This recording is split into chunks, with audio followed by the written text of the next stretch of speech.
Okay, good morning, even though this is in fact 5 p.m. And welcome to the Vault podcast for the 2022 to 2023 academic year. Absolutely no correlation to the fact that we're in school. We're just random people. Yes, yes. Um, and we're bringing back. I guess we're just gonna call it what it used to be, the Voice of the Vault podcast. Our old hosts have gone. They are now geriatric and old, and now we're replaced by me and the other host here today. Do you want Hello. me to introduce myself? Yeah, go Sorry, I for was it. Go trying for to think of the it. best. Like, Exactly. I was gonna say we took the old hosts out and we executed them, but I was Yeah, like, we that's killed not. them. We killed them. We, Yeah, we're, we're, we're now wearing their skin. yeah. Don't worry about it.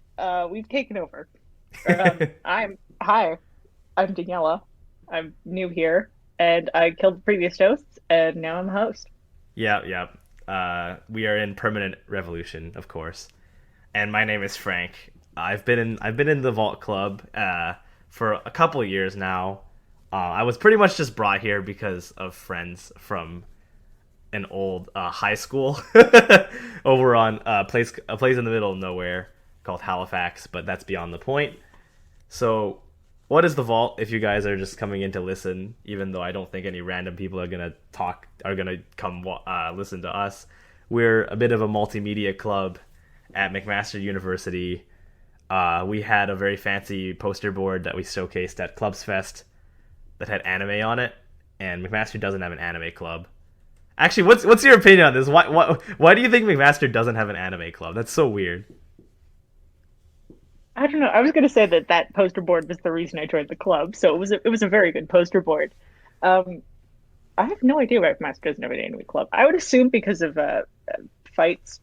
Because my goal was first year was I'm gonna get here, I'm gonna join the anime club, and then I'm gonna argue with people incessantly about their anime opinions. And then we didn't have an anime club, and I couldn't do that. Fight. Actually, that might be that's a good one. That's a new way to look at it. I actually didn't think of it that way. Like people fighting, so that there's no one like official anime club. Probably.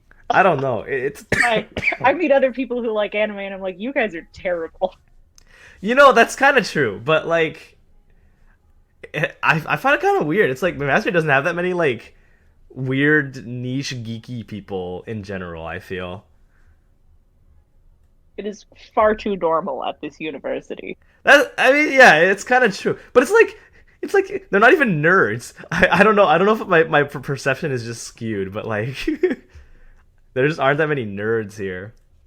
I mean, you and I just might have a very niche idea of what it means to be a nerd, but I would concur that there's not enough nerds here. Yeah, I mean, it's just like I guess there are people here who like their own individual like niche stuff, but uh I guess it's just not enough of each individual one to make a club, or like they just don't have the will or something. Think making a club is just intimidating. Like it's my like I would I've had so many ideas for like, oh, this would be a really fun club to do. It's like, am I gonna make it? Absolutely not. Hmm. That's yeah. Maybe like MS dealing with the MSU is maybe just too difficult. But I swear that's like every university. Come on, like, and if you don't like, you can just have like hangouts or something. I don't know, whatever. It's true though. Kind of popped into my mind because I've been hanging out with people from like other unis recently, especially like York University. Because I like bus up there to play games sometimes, and there's like a million people in like York's anime club or something, and I'm like, what? Damn. They got like real social events going on. Yeah. Well, okay, but me. Oh, shh. It's only the nerd shit. Okay. Shh. No real social, just nerd shit. Trust me. Anyways, And it's, yeah. Go ahead. I was gonna say it's more than I got going on, but That's fine. That's fine. You got this going on. We got the vault. So yeah, I guess we're gonna do some revisionist history here. We're actually McMaster Anime Club. Welcome to our club. yeah, welcome to the Master Anime Podcast. Yeah, exactly. Brought to you by one person who actually has not watched anime in like 5 years. But we'll get to that. We just have the general vibes of people who would watch anime, and that qualifies. Yeah, that's true. That's true. And yeah, pretty much all of us do indeed watch anime. Everyone in this club, although not everything we do in this club is anime related. So Yeah, just to get back to the introduction, the Vault is a multimedia club. We don't just cover anime. We also talk about like books and movies and games and whatever else is related to. And of course, not just like Japanese media either. Of course, we talk about a lot of, non-Japanese media, Western media, and everything in between as well. We've got plenty of interesting articles about, music and books written by people from like the Arab world, Africa, of course, lots of European history and stuff. And yeah, that's like that. I know. My co-host here also likes to read books too. So Yeah, you could say I like to read books. I'm getting an English degree. That was exactly, like one of there you the, go. yeah, We didn't one of even the get first to things that that. came up. Yeah. Well, spoiler alert, I like to read books a lot. Yeah, there you go. So we're not just degenerates. We also have culture up in here. I unfortunately am an uncultured person in the health sciences program, so I'm studying like actual science. But then some people say it's not actually science. Who cares? Irrelevant. It's way more science than I'm doing. I'm a culture degenerate. I'm studying English and history. Yeah, there you go. There you go. That shit's underrated nowadays. Everyone's just like, I want to do STEM, and I want to do like, and then they want to get money, right? Yeah. Yeah, well, I will say if you're looking for money, don't do like medieval Russian history. There's not much. Is that what you're doing? That's what I'm doing a lot of Russian history, but I did medieval Russian history last year. I did a course on that, and the prof was like, "Yeah, there's no jobs in this. Please remember as you do this, there is no future." That's Like, kind of oh, based. I don't know. There's something beautiful about people doing it, even if it doesn't make them money. Like, come on. it is the coolest shit ever. If you have a chance to take a medieval Russian history course, you should take it. I mean, Just I feel like general both of us. I feel like both of us could like go on a rant for ages about like how it's just cooler and better when people don't do things for money. Oh, absolutely. Capitalism is evil, etc., etc. I mean, it's just like, what is your motivation? Yeah, it tends to generally make art worse when it is made to make money, because in order to make money, it is generally made to appeal to the widest user base possible, which sort of, I don't know, it dilutes any personal meanings to it. I'm like a recovering comics fan, so I have so many thoughts about Oh how money God. ruins art. Well, and it's Yeah. even it's even worse because it's like it's not even that people originally seek money. It's just that once you start getting money for something, it subconsciously shifts you away from loving it. I don't know. I guess this doesn't happen to everybody. Some people can deal with it more than others, but I've always felt that that's what happens. It's like even if you don't originally seek money, as soon as you start getting money, you're like, oh, this is a chore now.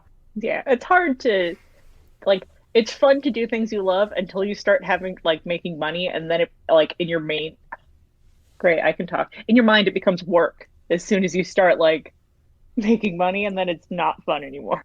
Hell, like, dude, okay. We're already going way off track, but that's good because we need to fill time and we don't have. I have like no notes on this, like, no prep, just rambling. But last year there was like a guy, an academic guy, who came to do a talk at McMaster, and his central point, like, his name's Alfie Cohn. He's a based individual.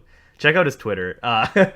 Um, and he said something like, we need to abolish grades because like grades are just the same kind of extrinsic motivation. You give anyone grades for something, it becomes a chore. It's the same shit as getting paid. I don't know if I agree with that. Hmm. Like I definitely think like it definitely does become a chore. I'm not disputing that. School sucks. Um, but I don't know. I feel like there is something useful in grades in the same way that like I don't know. I believe a lot in the value of criticism. Like Yeah, that's I true. I even if it sucks, like I will be the first to say if you criticize me, I'm gonna cry. I hate getting criticized, but I understand the value of it into making like your work better. And I feel like I get what grades are trying to do, but like that's just from someone who's like taking weird Russian history courses. Hmm. If you're in like a normal course, yeah, it sucks. That's fair. That's fair. But it's more like it would be a lot better if they just gave you like the narrative reports instead of like the number, right? Yeah, feedback definitely is more helpful than grades. But that's a little bit off the point. Are we talking about media or are we talking about school? I don't know. Yours- You get two university students together in a room, and then they'll eventually just start talking about school the whole time because that's the only thing they have in common. So sad. It's exactly how it goes. We love society, even in a podcast supposedly about media. Anyways, um, on to like the first media topic. I guess it's like, what do we look for in media? First of all, like, what have you been consuming recently, or even creating, Ugh. What have I been consuming? or what's I've like been, all your time favorites if you want to talk about that? ooh, that's also hard. But I have a favorite movie. I know that like hands down. Okay, Yeah, the Handmaiden by Park Chan-wook was fundamental to 14-year-old me. The Love that Handmaid. movie. So based on that Yeah, name, that sounds like it's a Korean movie. it is. It's a Korean kind of a thriller. Um, Oh man, they're really good at it making those. Jesus Christ. they are. There's twists in this movie that like have stuck with me for life. It is very, very good. Um, yeah, it's really good. It's set in the 1930s Japanese occupied Korea, Oh and it's shit. about yeah, it's about a young Korean girl who teams up with a Korean man who is passing himself off as a Japanese count, trying to marry a Japanese heiress in order to get her money after her uncle dies. So he hires this young Korean girl who's a secretly like from a line of thieves and pickpockets to go What? and pretend to be her handmaiden to encourage this rich Japanese lady to fall in love with him so that he can then marry her and then claim she's insane, have her locked up in a madhouse, and then take her for it. Well, And that's just the premise. Jesus Christ, it's like the most. That is a really crackhead plot. I mean, it's really believable because I'm pretty sure this has to have happened at some point. It's based off. It's an adaptation of a British novel called The What? Fingersmith, which was like just a total like indie, like super unknown random British novel. But they were like, what if we take this and completely change everything about it except for the bare essentials, and then make it the best movie of all time? And then they did. Huh. Huh. Okay, I'm intrigued. I'll have to watch this soon. This is kind of cool. I mean, if anything, the thing is, like, if My only recommendation would be do not watch it with other people because my God, are there sex scenes in this movie? oh, okay, yeah. Oh, I mean, to be fair, it's not like I watch movies with other people anyway. Well, okay. To be fair, I don't watch movies much anyways. And when I do with other people, it's yeah, it never has like sex scenes, and I find them very awkward anyways. So it's good It's that I just do that myself. There's nothing quite like the experience of being in high school and watching a TV show with your parents and having a surprise gay sex scene come on the screen. It sticks with you for a while. It is not a comfortable room. I regret to inform you that this never happened to me. I'm alone in my suffering. Okay, surely a lot of other people. I mean, to be fair, I just don't watch TV shows much at all, so That's fair. I don't watch much TV. I go through periods where I watch a lot of movies because I'm a little bit snobbish about movies, but mm, I don't like regularly watch a lot of movies. I'm not into movies enough to be a real like accredited film nerd. cinephile. No, I'm just a weirdo who likes. But I mean, I think that's the voice that matters more, right? Do you really care about what like the top film critics say? It's just like, why do I like this media? Well, I like it because I like it. And then if you want to write an article about why you like it, well, sure, we put it on our website, right? That is true. This is like a weird tangent about possibly the weirdest parasocial relationship you could have. But when I was like 10 to 13, I loved reading the movie reviews in the Globe and Mail newspaper because my parents get it like delivered every day. And like on Fridays, they would have the film reviews written by Barry Hertz, and I would read them every single week. And then I'd like watch some of the movies at the theater in my hometown, and like I would just think about it all the time, like, oh yeah, his criticism was right here. Oh, I disagree there, and it like It was What? formative to how I interact with media. So shout out to Barry Hertz, the guy who does the film reviews for the Globe and Mail. Wait, that's Great actually dude. really that's actually really awesome. Wait, huh. That's like a really good way to get introduced to new stuff. This is why I like film criticism. Yeah. Yeah. No, that's really cool because it's like nowadays the internet is too goddamn big to the point where you can't it's so hard to just like organically find new shit because as soon as you do it, you hear a million conflicting voices about it and you can't make decisions. I'm one of the conflicting voices. I'll admit that. I'm loud as hell about my opinion. Yeah, but my point is being like nowadays like there's it's because the paradox of choice that like we sit around with like a million things in our bucket list and never actually watch them. That's a good point. I have a list of movies I want to watch that is extremely.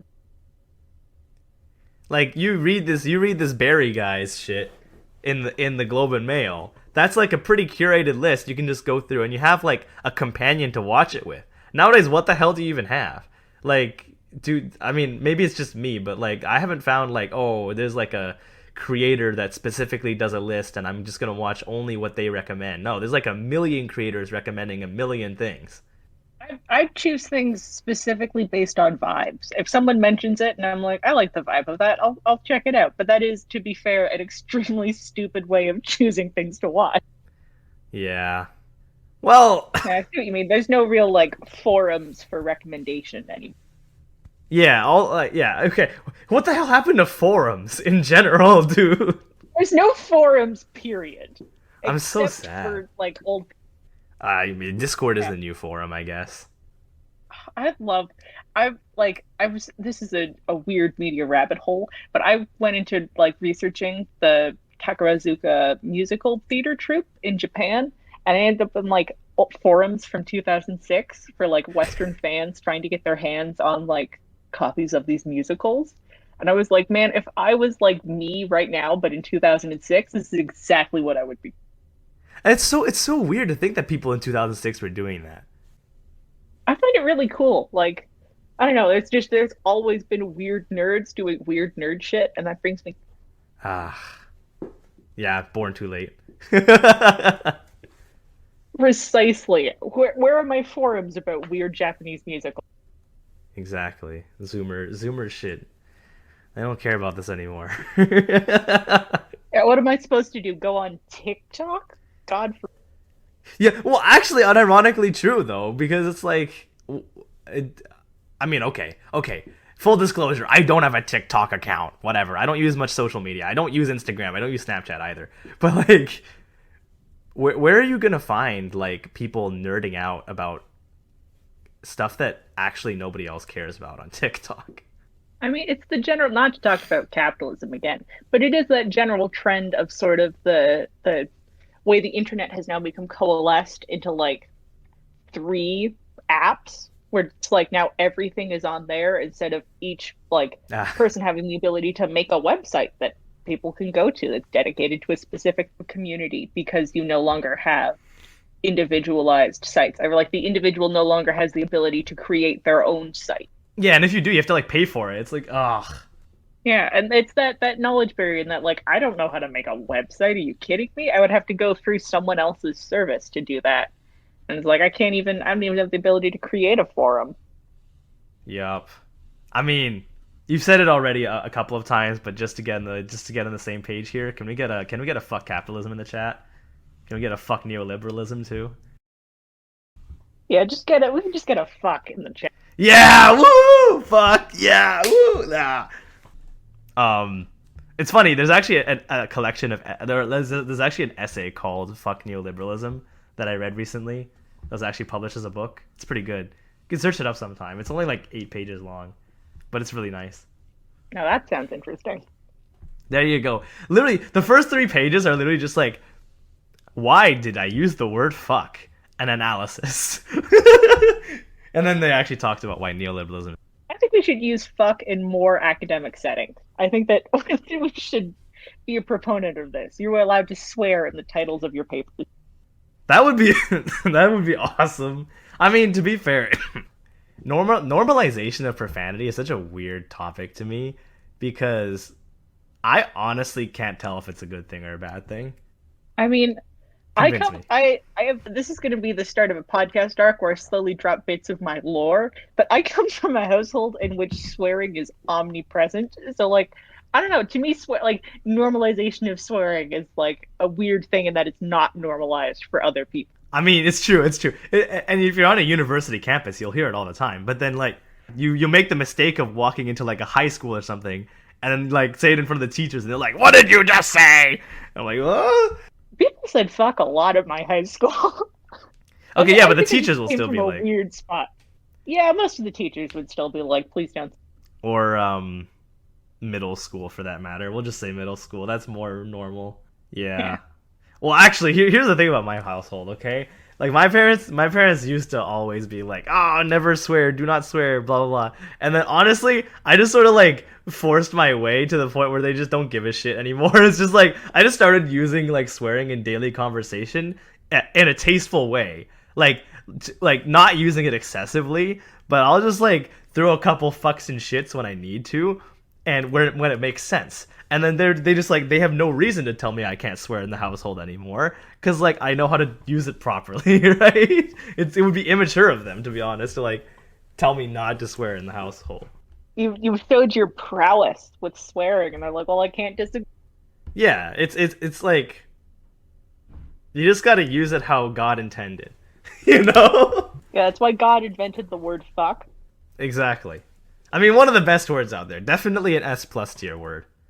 We're getting into the words tier list. We have to Yeah, write a yeah, bro. dictionary and sort. Honestly.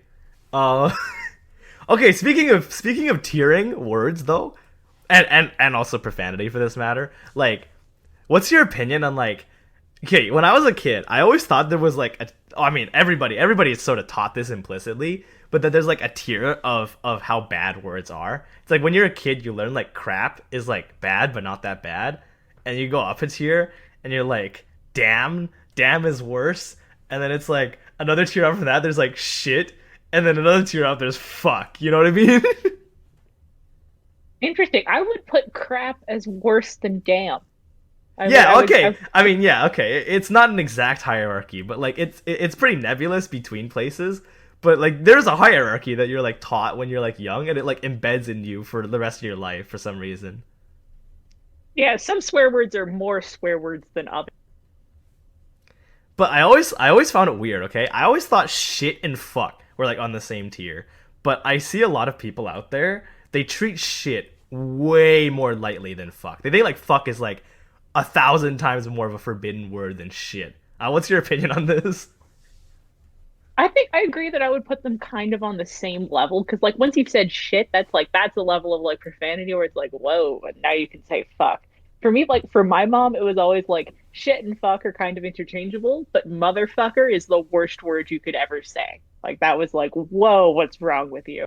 Yeah, actually, and that's actually weird to me because like I think motherfucker is like the same word, same level as fuck itself. It's kind of weird. It to me, it always seemed like it's an extension. The swear word in the word is fuck, but my mom was always insisted that that's the word that they would never say on TV, so that's why it's like a thing. That's true. I mean, George Carlin, right? 7 words you can't say on TV. The problem is that that list also had like tits on it. Come on. TV in general has gotten a lot more profane. Yeah, yeah. I mean, I guess that says something. Like when George Carlin said that bit back in the what was it, the 80s or 70s? I forgot. Uh, wait, what? Yeah. Probably around that time. But back when he said that bit, like the word tits was just as bad as saying cocksucker or motherfucker. We love it. My dad, my dad played the word tit in Boggle one time. My mom was really mad at him because he was doing in his mind. He was doing like he was like he did tit and he also did tat. Like tit Yeah, for tat. okay, yeah. That And makes as soon as sense. he said tit, my mom was like, "Are you serious?" Hey, it's just a bird. It's just a bird. Yeah, it's a wonderful little species of songbird, I think. Yeah, we stand. Huge fan of tits in every sense of the There you go. There you go. Got him. Okay. So, back to we're gonna rewind a good 15 minutes. And we'll probably just talk about like what kind of media we even know. So like, I didn't say what like my favorite pieces of media were yet, and I'll just like say them briefly. I guess I'm a capital no I'm not a capital G gamer. I don't say the N word. I Oof, prefer. I hate that that is where the line is. Yeah, it's true, it's true. But I do lean towards like games and interactive media and stuff like that. I haven't watched anime in 5 years, but like everything I do is like anime related. My favorite stuff is always doujin stuff. So stuff that's like Japanese indie. That's my favorite. Interesting.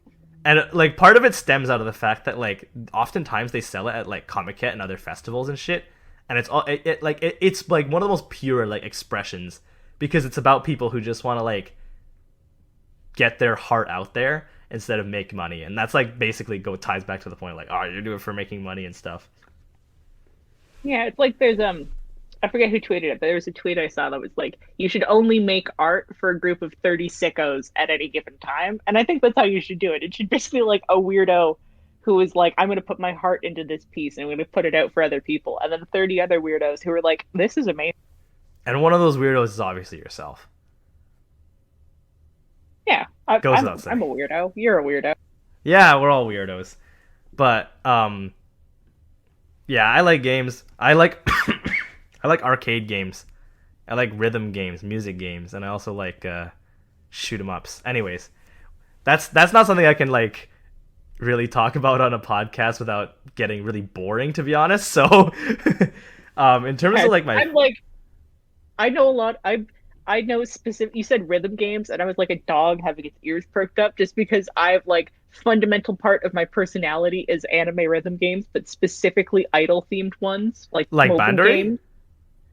Oh yeah, like Love Live is like I'm not even joking. A fundamental part of who I am is shaped by Love. Really? Okay, I actually don't play those games in particular, but still based. Yeah, wise choice. Wise choice. You've avoided the gotcha. But yeah. No, I know what you're talking about. Like you like there's Bandery. There's also like D4 DJ, right? That's like the one with more Yep, electronic music. literally just like yeah, D4 DJ is has a way wider base of music. But yeah, I've got Love Live, Bang Dream, Project Sekai, D4 Yeah, I hear that DJ, one. Ensemble Stars. Yeah, like just the whole rabbit hole. Yeah. Personally, I lean towards more like arcade stuff with like really hard electronic music because that's my music taste as well. Um, I um, know what you're picking up. I've never actually been to an arcade, so I don't like I've not seen it in person, but I've seen people play them. it's been my dream for like my entire life to go to one of those, and I've partially fulfilled it actually because there is a gaming venue up in Toronto. That's why I went up to Toronto, just so you know. Like, there's a gaming venue that has like five bona fide cabinets. Um, but you know what? You know what's happening to them? They're fucking closing. They're fucking closing in 4 days. Ugh! Jesus. Need to Anyways, hold like a national day of mourning. I'm gonna go on the last day and I'm gonna party my ass off. But like, yeah. So I've partially fulfilled my dream. I've managed to play like B Mania 2DX and like Sound Voltex, and Poppin' Music. Those are awesome games. But yeah, that's what I like basically. I'm not gonna go too far. I also really like visual novels, although I haven't read too many. They're kind of cool. They're like, I like books, but I also like music. So what happens if you put books and music? Also like art, obviously, yeah, whatever. But you put those things together, you get a visual novel. I love it. Thumbs up. Visual novels are cool. I've not played very many of them, but I read there's a music artist I follow who like put out like just on like Bandcamp. It was like a comic that you Oh, get really? that you can buy and like a soundtrack that goes along with it, like one track for every single page of the comic so that they like go together, but it's like a hand drawn like inked comic and it was really cool. It was like a an analog visual novel.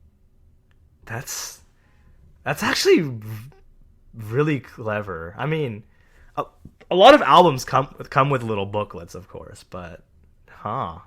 Like, what is this artist? Yeah, it's called like a uh I'm trying to remember. I think their Twitter handle is just a very cute dog, like all one word.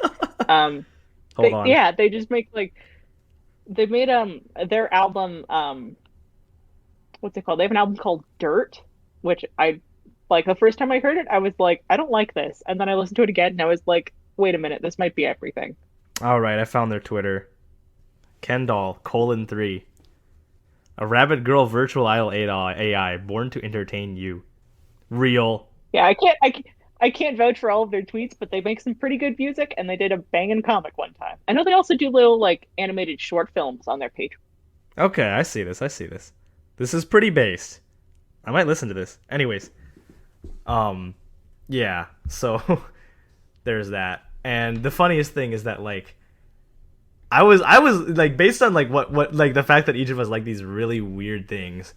I just found it really odd for us to do like a podcast about media when we're like have like both of us have like glaring holes in like what media we know. I was actually kind of afraid. I was like, wait, so what if they start talking about like some really mainstream thing like Star Wars and I have no idea what they're talking about because I've never watched Star Wars. I don't think I've watched. Well, okay, I've watched the recent Star Wars and that I've gone to the theater with my friends and seen them. But I grew up in a firmly Star Trek household, so Okay. no, I don't care much for Star Wars. I didn't grow up in an anything household. The thing is, I have so many glaring like gaps in media. It's like this is like there's so much stuff that everybody knows, and I'm just like, what is this? I never bothered actually doing it. Yeah, I'm that way with a lot of music, and that like yeah, I didn't yeah, grow it's up same, listening same. Yeah, to music too. music that was on the radio. I don't currently listen to any music that's on the radio, so if someone tries to talk to me about music, I just don't have anything to say. Yeah, yeah, no, same, same. It's like it's actually really funny because like in like classes sometimes they do icebreakers and shit. And they always ask you something like, "What's your favorite movie?" Okay, what's your favorite movie is definitely very doable, but what's your favorite song or like musician? I'm just like, uh, guys, do you know about this cool guy called Camellia or something? It's like, no, they don't know. And then everyone else will say like, oh, I like this. I'm just gonna make up a name here because I can't say it. Okay, I'll just say like, oh yeah, I like Drake or like Kanye West. Oh yeah, by the way, he's gone down the rabbit hole. But like, yeah, it's like, and then everyone knows. Yeah, if like I'm still haunted by this time that we did next because I would have been like grade five, where we had to like list our like favorite songs. And I've grown up and my family still only listens to Italian music. Like Ah. contemporary Italian music, I got that shit on lockdown. I know everybody. Um, we didn't listen to English music, so I listed a bunch of Italian songs. And like the goal at the end was to go around and see how many like you had in common with other people. And it was just like nobody knew what the hell I was talking about. And I was like, that's kind of sucks. Yeah, yeah, I get it. And these are just things you like that don't exactly have like any reason for knowing or whatever. Do Okay. you? I hate when like I'm just it's never happened where you like really confidently make a reference to something and the other person just has absolutely no idea what you're talking about. Yeah, it's well the thing is I've gotten accustomed to doing this thing, this very funny thing where I'll say a reference, but like it sounds like it's just a funny expression I'm saying. Like memes that kind of just make sense on their own. I've gotten accustomed to always using those because they just make sense on their own. That is much smarter than what I do. I was at like a board games night and I was just torturing the person beside me because they kept leaning over and being like, you know, the little German boy meme, or like just saying like just things that made me sound insane. And he was just like, no, I don't. Yeah, that's true. That's true. I don't even know what this little German boy meme is, bro. It's like the joke about a little like it's like oh a little German boy would say like oh my god and then like you it the whatever the theme is. The only one that comes to mind is like it's like meme that's like no little German boy don't go into the weed cave and he's like oh my god this cave is full of blunt and smoke. Okay, okay. Which is nothing. That is a nothing sentence to say out loud to another human being when they don't know what you're talking about. Yeah, yeah. But it's just like Well, what I tend to do is like I think I tend to think of memes as catchphrases rather than images. I don't know if this is just like a vestige of old internet, but I remember when back in the olden days, if you want to like iconize cheeseburger, right? They talked about like X everywhere or like go home X you're drunk. Those are all like phrases. I always associated memes with phrases rather than like images, so I just use those phrases in daily conversation to be memey.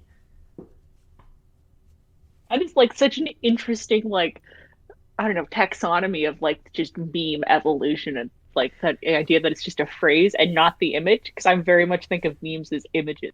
Yeah, yeah. I don't know. This is just like maybe an old thing. I mean, we should be the same age, right? Like, you're in what year again? How old are you? I'm I'm in third 20. year. Oh, okay. Well, I'm 20 in a month.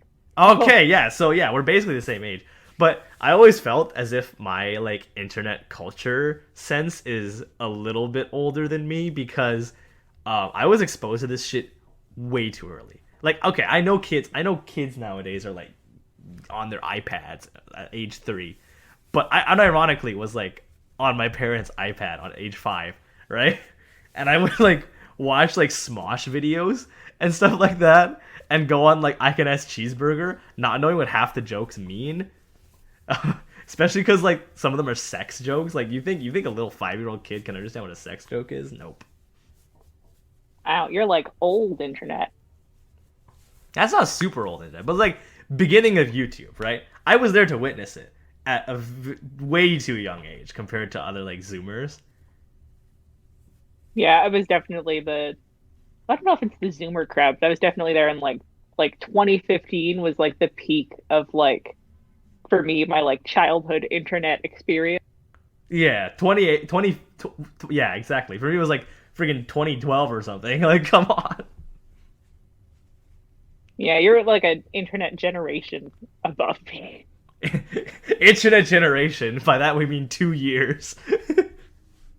Yeah, time moves faster now. Let's just establish. Never ending acceleration. Are you a September Time sped 30th? up Or? when they invented Twitter. It's true. Yeah, but I was like, in the future, we're gonna be like, are you a September 30th, 2012 or 2042, or are you a September 29th, 2042 or? I mean, I bet like by 2042 it's gonna be like empires rising and falling in a day in terms of media consumption. I kind of already is like that. Not gonna lie. Yeah, that's true. Not every, especially for people who don't do what I do, which is get really obsessed with something for a year and think about it constantly. I mean, that's what makes us weird nerds, okay? It is. We need that power. Yeah, yeah. I mean, yeah. I mean, okay, for me, it's not like an entire year, but it's like a couple months, right? I had a whole my first year of university. I spent the entire time thinking about and playing Fire Emblem Three Houses, which is not a good video game. I will say that straight up. Is it good? No. Did I think about it every single day? Yes. Yeah, it's just the guilty pleasure of loving video games, even if they're bad, you know? Yeah. Some of the best games of like our childhoods and memories are the ones that are like not critically acclaimed. In a sense, like the ones that are like really well known by everybody. In a sense, they feel less individualized because you're not special in your experience, right? I would agree with that. Like when I I was a think that kid. like once Yeah, go ahead. no, I didn't really have a thought. I was just gonna start and see where I ended. So you go ahead. Because I remember when I was a kid, like my parents would like have relatives and they played these weird games. Like, there was this like marble shooter game. You know those? You know like Zuma or Luxor? My parents would like play those when I was a kid. The ones where like the balls are rolling in a path and you have to like shoot balls at it to match three and clear the balls. This I have to admit, I did not play video games as a child, and I don't Yeah, play video games now. yeah, they're To be fair, antiquated. Okay, that's fair. yeah. Yeah. For a minute, I was like, those are just kind of syllables you're saying at me. But And that is again anyways, the I like rolling ball games. Okay, I like balls. Yeah, okay. Real talk. First of Great, we all, can just do like a super cut of like being like, I love tits, I love balls, and that's there just like we the whole podcast. go. I love fuck. I love shit. Here's my tier list of swear words. Welcome to the vault. Okay. Balls is my favorite word of all time. I cannot give this up. Okay, balls is my favorite word. That's it. Interesting. I was just thinking today when I was watching the not to be mainstream, but when I was watching the new episode of Chainsaw Man, I was like, man, I've never like said balls and like been comfortable with it. Like Did they say it's just not balls? my word. I don't know. It just feels like it's like stolen valor. It's like it's not my word. Oh my god, balls.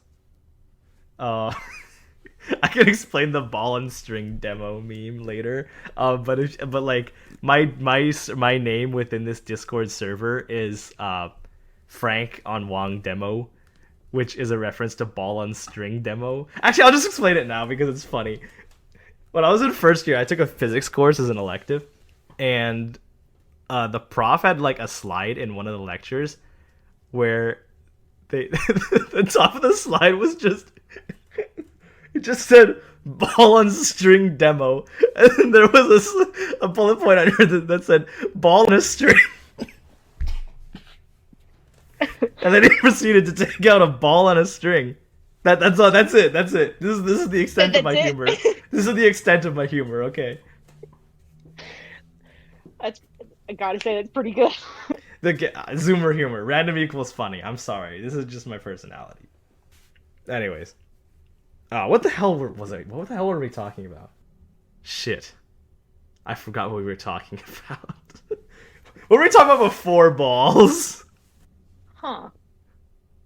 You were talking about liking ball video games. There we go. Yes, that's what I was talking about. And then it was like, when I was a little kid also, I had like a PSP. And full disclosure, I'm Asian, I'm Chinese, right? So we go back to China every once in a while. Side note, I haven't been back in like 4 years. But anyways, we would go back to China, right? I have a PSP with me, and like, cause shit was blocked by VPN, or shit was blocked and we didn't have a VPN to do anything on our computers and phones. I would like play on this PSP instead of doing anything else. And the PSP came preloaded for some freaking reason with like a bunch of random ass games. And like there's one that has such fond memories with me. This is a random Japanese like We Play-esque game called Everybody's Stress Buster. And it's just a stress busting video game. And I have such fond memories of it. I recently found a ROM for it on emulator, and it made me so happy. Not to expose myself as a non-gamer, what is a stress busting video game? It's like one of those things where there's like these like really fun little mini games, like these really fun cute little mini games that have like really satisfying effects and stuff. Like there's one where you like sort books. There's also one where you like uh there's also one where you like vacuum the floor and try not to vacuum people's shit. Ugh. Like that kind of thing. Okay.